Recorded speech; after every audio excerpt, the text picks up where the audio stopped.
So Greg Gifford, he's the COO of Search Lab. He has 30 different movies tattooed, like literally 30 different movies tattooed on him. You should ask him to see them. And was the mascot of SMU and is a regular conference speaker who brings flair and humor to SEO talks. Let's just dive into it. Presenting the 3 dimensions of local search, please welcome Greg Gifford.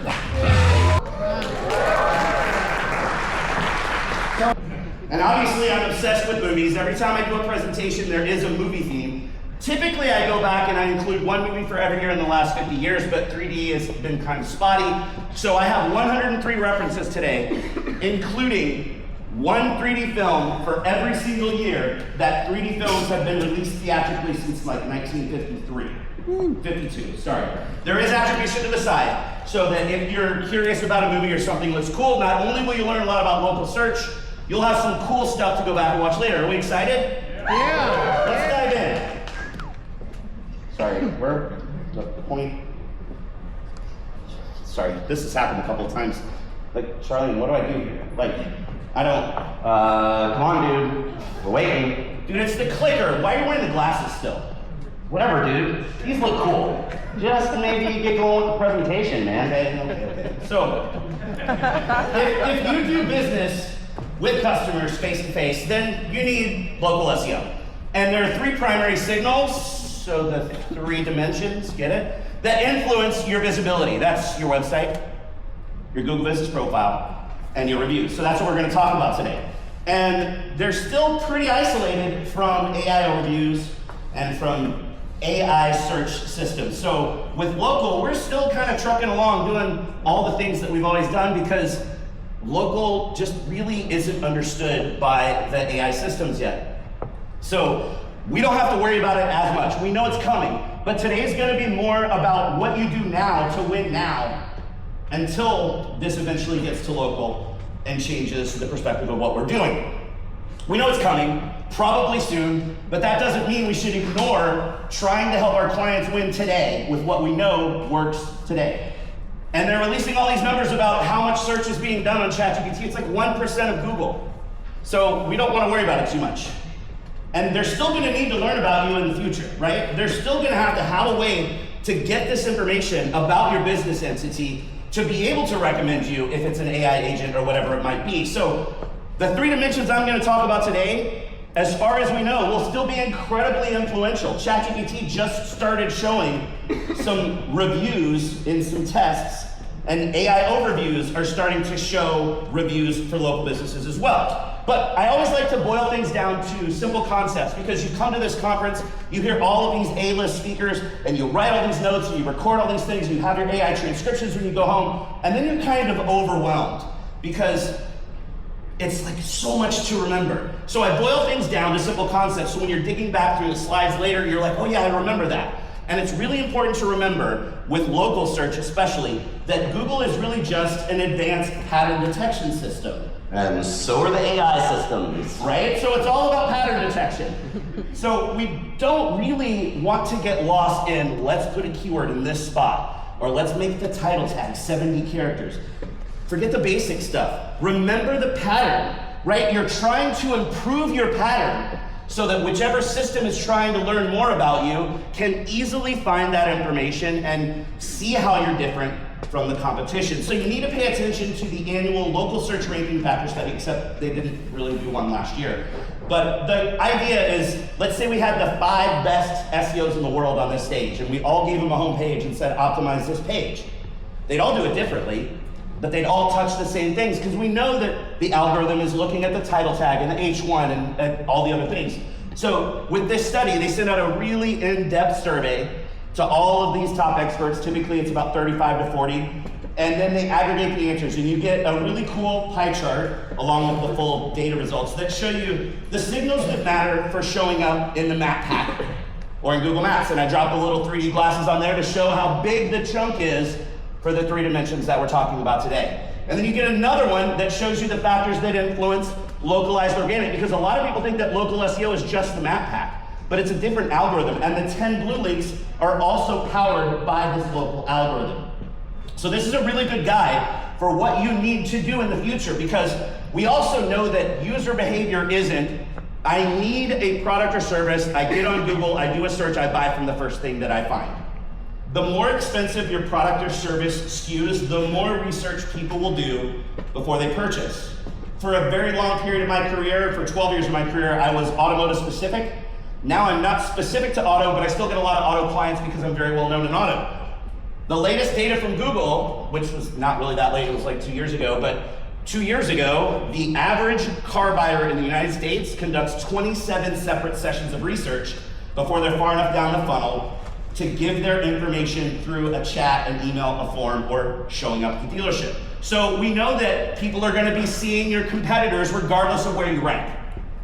So it's about improving your pattern so that you stand out. You look better than the competition. And people remember you because of that, so that they know, all right, when I'm further down and I've figured out more about what I wanna buy, I'm gonna come back to these guys because these guys are awesome. And the 3 dimensions help you do that. So basically, think of it this way. You're not gonna convert people the first time they come to your site, unless you're selling something really cheap and commoditized. You gotta give people a reason to come back and convert later, because they're not gonna convert today. Also, people love to copy what their competition is doing. People have talked about this multiple times this week. If you have the same generic bullshit on your site as everybody else, why would anyone care? Why is anyone gonna buy from you? And nobody's really talked about information gain, but this is a really key concept, especially in local, because the algorithm works so differently from the traditional algorithm. And this is gonna be huge for the LLMs as well. So you've gotta stand out from competitors. How do you do that if you have the same bullshit content that says, hey, we sell blue widgets just like everybody else that sells blue widgets? Why would anyone care? It helps you provide better information to customers and to the AI systems in the future when that starts to influence the kinds of leads and customers you're gonna be getting. And now we all know, sure, there's a shit ton of bad content. Just like the really bad eyes in this movie. Like, it's horrible bullshit, right? Information gain is how you win. Everybody else is churning out a bunch of bullshit, so make your bullshit better and actually share information that answers the questions customers are asking. So make sure that your content is actually about your business. Also, it's really funny that Team Jacob was Shark Boy, right? Yeah. Super weird. But most people, their content's not about their business. It's about what they sell. It's not about how they sell it, right? And it's not about the local area. And there's a really easy way to test this content. Take the homepage of your website. Change only 2 things. Every time the business name appears, you change it to a different business. Every time the city that you're located in appears, you change it to a different city. Could I take a plastic surgeon's website that's right here in New York, change the name of the practice in New York to Beverly Hills and the name of the practice in Beverly Hills and put that content on the homepage of that site in Beverly Hills? Would the content still work? If it would, it's not about that guy's practice and it's not about being located in New York. It's a really easy test to run. There's another test I love too. You gotta read your content out loud. The algorithm wants conversational content. The AI systems want conversational content. We have marketing brain. We read keywords and think this is badass. I'm not talking about read through it in your head. I'm talking about you grab a person, you have them sit right next to you, and you read the content out loud, because then your ear will catch the weird things that your marketing brain says, this shit's awesome, and real people are like, no way, it's not. Oh, tell them the story about the car dealer. Dude, are you gonna keep doing this? Well, I mean, I'm already here. All right, so this car dealer story is really funny. I was speaking at a conference in Vegas, and I used car dealer examples because it was a car dealer conference. The guy says, hey, I'm a Ford dealer in Dallas. That's the example I always use, because Ford is the densest market, or Ford in Dallas is the densest market in the world. There are 20 Ford dealerships in the Dallas market. They sell more pickups in North Texas than the rest of the world combined every year. It's insanely competitive. This guy was like, I'm a Ford dealer, help me. I wish I had taken a screen capture of this guy's content, but I was an idiot and I didn't because he didn't work with us. His content sounded like this. If you want to buy a Ford pickup in Dallas, go to our Ford pickup headquarters, where we sell more Ford pickups in Dallas than anybody else that sells Ford pickups in Dallas. So when you're ready for your next Ford pickup, come to our Ford pickup headquarters in downtown Dallas. We'll give you a great deal on your Ford pickup. The agency that wrote that for them was like, hey, guess what, guys? You're gonna rank #1 for Ford pickups. And every customer that went to the website was like, what the fuck is wrong with these guys?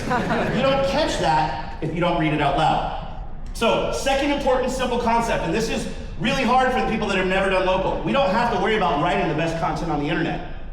You just need to have, first of all, you want to show up, you got to have a page about the concept. We all know that. But you don't have to have the best answer in the world. You just need the best answer in the local area to the question that that person is asking. And if you want to have the best answer, again, think information game. Answer some of the questions they're going to have after that first question is answered. Make it easy for them to make that decision and push them down the funnel instead of expecting they're going to click to the next piece of content. So this is really important. You got to have a blog, and a lot of people are like, oh, you don't need a blog, it's social stuff, it's not important. But you got to have that blog because most people are writing extreme bottom of funnel content. You need that mid to upper funnel content. When people are trying to decide what they need, they have a problem, but they don't know what the solution is. That's where you want to capture them, because the sooner they get eyeballs on your site, the more likely it is you're going to capture that customer later on down the road. And this is where a lot of SEOs are going to freak out, because everybody right now, we even had talk about the vector mappings that don't have the content not related to your core concepts. It's different in local. If you create local informational posts, it helps build local relevancy, and it helps show up before people are looking to buy what you're selling. It's like a billboard, right? It's that pre-funnel content. So it's something like, hey, our team loves to go out and grab pizza every Friday for lunch. These are the 5 best pizza spots in Hell's Kitchen. That content will show up for people that aren't looking to buy what you sell, but they start to see that you're really involved in the local neighborhood, in the local community. And this is also the kind of content that AI systems love these lists, which means you get citations in the AI systems, which again, potentially leads more customers to see your content before they're ready to buy, but now they know about you, so it's awesome. If you need ideas for how to do it, here's an awesome video. There's also a transcript if you don't want to watch my goofy shit. 10 ideas of localized content that you can use and springboard off of to make your own localized content. Now, I'm not going to start talking about schema and try to make the argument because everybody's like, oh, it's really good. And everybody else is like, oh, come on, we don't know that yet. Like, who knows? But it's not that fucking hard to do. So let's just add schema to everything, right? Like, why wouldn't you do the stuff that's really easy that could potentially really pay off in the future? Everybody also wants to rank in the cities next door, and they want to get customers from a wider area. And your client's going to go, well, I had a customer that drove from 2 hours away, so why can't we rank there? Like, okay, because it doesn't work that way, bro. But you got to own your backyard first. And what that means, if you don't have a solid enough optimization foundation that you are showing up well in the city where you're actually located, you're not going to show up in the next city over or 2 cities over. Google's smarter than that. So own your backyard first. And then you can expand to nearby cities. If there's not a lot of competition, you can create city pages. This video will walk you through how to do it. I'm not talking about today because I'm trying to squeeze in a lot, and I'm like, not even at, wait, I'm at slide 44 of 121, and I've got 12 minutes left, so we're gonna go fast today. If you're in a more competitive or metro area, you're gonna need to be a lot more advanced and use local content silos. This concept's been around for a long time. The first time I wrote about this on Search Engine Land was 2014. This used to work like gangbusters. I could do this in 2014 and like overnight have results. Now it's like anywhere from 12 to 18 months, but it still works. It's awesome. So check it out. And links are different as well when we're talking about local search. Bro, links aren't one of the 3 dimensions. Okay, I forgot. So instead of links, let's talk about your Google Business Profile. So with the Google Business Profile, there's been a lot of flux in recent months. Questions and answers just got removed. It's something we had since 2017, and out of the blue, Google's like, oh, guess what? We're just not gonna show this thing anymore, and even though we've been telling you for years and years and years, it's really important to your business. And then last week, Google Posts disappeared, and everybody lost their mind, but we found out it's a bug, and actually, as of I think yesterday, it has been restored, so hey. But Google's making a lot of changes. Google's really trying to fix the spam and local and make it a better product. And it is your customer's first impression of your business, not your website. If they find you through a non-branded search, they're probably going to find you in the map pack, which means they're going to see your business profile first. If they do a brand search, they're going to see your business profile first. So it's got to be awesome. If you've optimized it well, you will show up more often in the map pack. So you should be bending over backwards to make sure your profile is awesome. So, fill out every single thing you can fill out except for the little field that says areas served. That is just for service businesses to draw the red line. It has nothing to do with ranking. Make sure you add UTM tracking because attribution is broken. Google Analytics will give you a ton of traffic that's listed as direct, that's actually organic. We've done this and overnight seen a 40% lift in organic traffic. Not from magic SEO, but because Google Analytics is that fucking broken. And you want better decisions, so you need better data. So make sure you've got that in there. As long as you're still getting traffic from Google, it's really important. As we see the influence of AI changing the way that people search, we're gonna see a lot more brand searches, which is all the more reason you've gotta have that UTM tracking in there to track what's going on with those searches. Also with schema, everybody gets local business schema wrong. It should only be on one page of your site. And that's the page that your Google Business Profile points to. So for single location businesses, that's the home page. For multi-location businesses, that's the service page or the location page for that individual location. That's the only place the local business schema should go. Make sure your hours of operation are correct and that they are listed obviously on the site, marked up with schema, and that they're up to date. Please don't listen to Joy's openness update that says that it's a ranking factor to be open 24 hours. It's not. Please just list your actual hours. That is a feature, not a ranking factor. Upload a lot of high quality photos because customers can upload photos with reviews or at your location. The algorithm prefers the high resolution, professionally shot photos. So you want to upload a lot of those so that yours will show first in the gallery before customers. Make sure you select the correct categories. In fact, your primary category, the one that you choose in the first slot, is the most influential factor, not proximity, that controls how you show up. Proximity doesn't kick in until all of the other ranking factors have sorted the list. So be strategic. It's not always the one you think it should be, so watch this video if you're confused there. Make sure you understand the new reinstatement process that has been rolled out worldwide. I have a podcast that's a Q&A about local SEO, and the running joke in our podcast is that if you move your mouse or breathe on your keyboard, you're going to get suspended lately because it's almost that bad. When you get this email that says you've been suspended, it won't tell you why, and it will have a button that says request reinstatement. Don't fucking click it. Because when you click it, the 60-minute timer of doom starts. Most of the time, you're an agency. You're not even near the business. You only have 60 minutes from the time that timer starts to collect all the documentation that you need to prove that you're that business, and to shoot your re-verification video that is very specific about what you need. If it's not done in 60 minutes, that's your fucking one chance and it's gone. You get one chance to reappeal. If you fuck that one up, your business profile is toast and you will never get it back and nobody can help you. It's really scary. So, one appeal, and then you're gone forever. So, I did a video that walks through exactly what needs to be in your verification video when you shoot it. So please watch this so you're familiar with what needs to be there before you get suspended. Or if you get suspended, watch this before you click that button. Now, if you've got problems with your business profile, do not go to support. They suck. You can go, like I've called, because I have ways to call that most people can't. But you go, hey, look, you're going to tell me to try A, B, and C. I've already done those. Let's skip ahead. This is a bug. Well, sir, have you tried A? Yeah, bro, I tried A. Next, you're going to tell me to try B, but I've already done that. Well, have you tried B? They're awful. Instead, go to the Google Business Profile Community Forum. It's not staffed by Google staffers, but it's staffed by volunteers like me that know the product that will help you. And once you're in the program and answering questions while you become a product expert, and once you get to gold level or above, you have the ability to escalate a thread directly to the Google Business Profile team and skip support. So this is the way that you really get help if you have problems with your business profile. Now, reviews, last part of the dimensions we're going to talk about. They've gained weight. They've become more and more important. Google's really paying attention to all of this user-generated content. And review sentiment is going to be very important when people are asking the AI systems for the best insert business type here. So you've got to pay attention to reviews. So you've got to be proactive. Watch this video. This is probably the most important video leading into the future of every video that I had in here. Because it's not human nature to leave a good review. If you're happy, you're not going to leave a good review.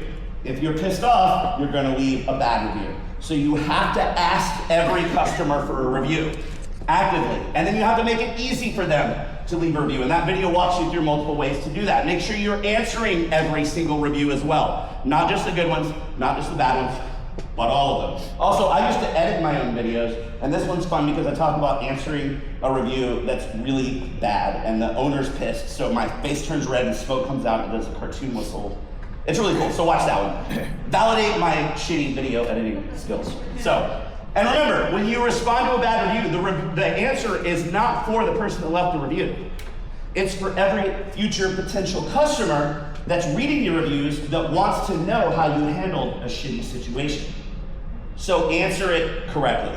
And the number of reviews that you have doesn't actually matter to Google's algorithm. What matters is that you have more than your local competitors and a higher score. That's what's important to the algorithm. That's also what's going to be important to the AI systems. Okay, here's the cool thing. You know the default order when you first go to a business profile and you click to look at the reviews and you did not yet click the button to say, I want the newest, or I want the best, or I want the worst. Everybody's familiar with this, right? Joy did some really cool research last year, but she didn't really take it to the next level. If the review has a photo uploaded along with it, it's stickier and it stays in that default sort for a longer period of time. If the review has more text in it, it's stickier, stays in the default sort for a longer period of time. That's a little problematic because bad reviews tend to be a lot longer than good reviews. And you can give a thumbs up to a helpful review. If a review has 2 or more upvotes, I said updates, sorry, I can't type. I was doing these last minute. I finished these Sunday morning. I was way too ambitious with my video shit in this to worry about the spelling of my slides, apparently. So, more thumbs up, stickier, stays longer. That's where she stopped. I said, what if we combine them all together? If you get a bad review that shows in that default sort, everybody sees it, whether they're trying to see bad reviews or not. So if it happens, reach out to someone who recently left you a good review, ask them to add more context to their story, more text, upload some photos, let you know what it's done, then you have a couple of people at the office give it a thumbs up and that thing pops to the top of the list. You can bury those bad reviews like within 10 minutes. It's super awesome.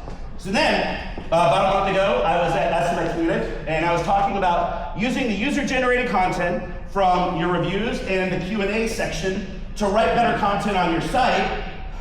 And literally a week later, Google got rid of Q&A. So good job on the pointless presentation, bro. Yeah, kind of sucks. But you can still do it with reviews. So we have blinders on, right? We don't understand really, most of us, how customers are looking for these solutions. They don't care about our marketing bullshit. Multiple people have said that this week. They have a problem, you have a solution. That's the way we have to think about it. And part of the solution that they're looking for is where they need to buy the solution from. So why wouldn't we be paying attention to how these people are talking about us, right? We put this one in for you, Talia. I don't know where she's sitting, but there you go. See, I told you. So we've got to offer an authentic experience on our website that matches the experience in reality of doing business with that business. More people will find you if this happens. You'll show up more often in search. So the best way to do it is to look at reviews and use the language that people are using because it's telling you what these people think about your business and about buying from your business. So analyze your reviews, look for patterns and trends. Do certain phrases continue to pop up over and over again? Do people mention pain points? Talk about things that suck. What are they celebrating? Or are they offering tips to future customers and telling them to order a specific item or talk to a specific salesperson? Use that language on your site. I'm not talking about posting in the review. I'm talking about using the same phrases and the same ideas to talk about what you do instead of all of your marketing bullshit. So use a tool to download your reviews. For those of you that do local SEO, you're insane if you don't have Places Scout. It is by far the best local SEO tool out there. So you can use a tool like Places Scout, download all your reviews, drop them into ChatGPT, ask it to sort them into topic buckets and summarize the recurring themes. It's super awesome. Give them the cool thing, bro. Okay, I'll give you the cool thing. I got 2 minutes left. So we have this thing that we call the local SEO scoring matrix. It's a small SEO audit that I designed for this really specific kind of small conferences for car dealers. So it's basically an audit that scores the 3 dimensions plus links. So it looks at the content on your site and how it's optimized, your inbound links, your Google business profile and how it's optimized, and your reviews on Google and Yelp and how you respond to those reviews. Now, it's important to point out that this scores on tactics, not on strategy. Most people use those interchangeably. But strategy is which direction are you going, and tactics are the steps that you take to get there. Okay? The reason that we keep it basic tactics is because you can't argue it. Let's be honest. What happens when a customer brings you a HubSpot site grader report? What do you say? That's a piece of shit. It's generic. It has nothing to do with our strategy. They don't understand your business. You can ignore it. But this is basic SEO tactics. The first question in this thing is, do you have a city in the title tag? It could be a business across the street. They could put Honolulu, Hawaii. This would still give them full credit because the tactic of having a city in the title tag is all we care about, not the strategy of, is the right city there? Because it very quickly uncovers bad tactics and strategy won't matter if your tactics suck. This was a huge game changer. I was just using this at conferences. We started using it for every demo call that we did with potential partners. Overnight, literally, our close rate more than doubled. Because now we've done an audit before the call and we're talking in real terms about the problems that we're seeing. This thing takes 10 minutes to do, but it looks like you spent hours. It's awesome. So the 4 areas are then weighted to approximate the weight of each area. You get a score anywhere from 0 to 100, although negative points are possible. If there are things that you're doing that are likely or definitely hurting your visibility, you can lose some points. So the highest score we've ever seen is only an 83.6. It's effectively impossible to get 100. This is one of our own clients. The highest non-client score was 65. The lowest score was negative 71. This guy was paying $5,000 a month for SEO. It was really bad. The average score is only 18 out of 100. So I'm going to share both versions with you. I've shared these before in the past. If you've seen these links, these are new. This is the Google Sheets version. It's super badass. We have a version for specific verticals that can dive into things that really have to happen on certain vertical sites.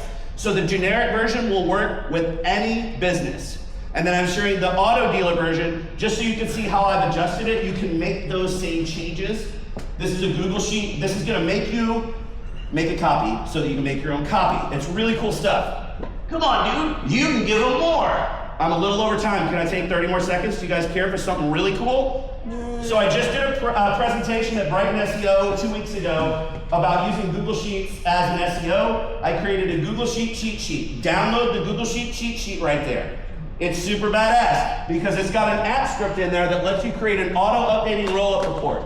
Every time you use that audit sheet to do an audit, you drop a copy into a folder. Every morning at 3 a.m., this script goes and looks at everything in the folder and auto-appends everything, so you get a big list of all of your results that updates every single day. And then you can get some really cool data out of this thing. So check it out. If you have problems figuring out how to configure it, I'll help you. That was it. Thank you so much for joining me today.